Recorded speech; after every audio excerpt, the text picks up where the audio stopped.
বিশ্বনবীর মদিনাবাসীর দাওয়াত নবুয়তের 11 বছরে মদিনা শরীফের খাজরাত গোত্রের একদল লোক হজ করিয়া আসিয়াছিলেন। হযরত নবী করিম সাল্লাল্লাহু আলাইহি সাল্লাম তার চিরাচরিত প্রথা অনুযায়ী তাদের নিকট ইসলামের দাওয়াত পেশ করিলেন। এদের মধ্যে 6 জন ইসলামের দাওয়াত কবুল করিয়া পরবর্তী বছর পুনরায় হজ্জে আসিবার আরোধ করিলেন।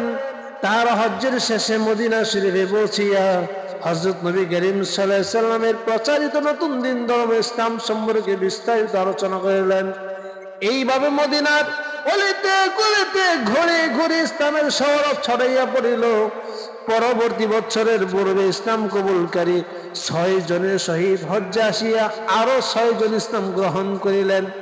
তাদের অনুরোধে হযরত নবী করিম সাল্লাল্লাহু আলাইহি ওয়াসাল্লাম মদিনাবাসীদের কোরআন শরীফ শিক্ষা দিবার এবং ইসলাম প্রচারের জন্য হযরতে মুসআব ইবনে উমাইর রাদিয়াল্লাহু আনহুকে তাহাদের সহিত মদিনা শরীফে প্রেরণ করিলেন।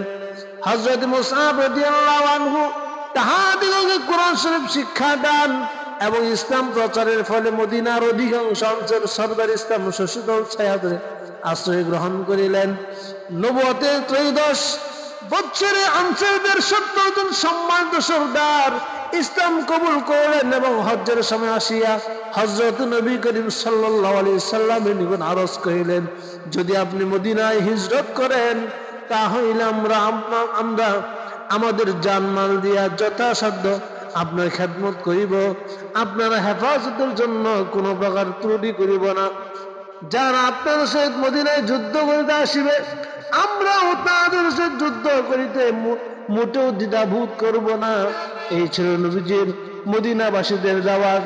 মদিনার মানুষগুলো ইসলাম গ্রহণ করে নবীজির প্রতি তারা আসক্ত হয়ে গেলেন, ইসলামের প্রতি তারা আসক্ত হয়ে গেলেন। এই ছিল নবীজির ইসলামের দাওয়াত মদিনায়।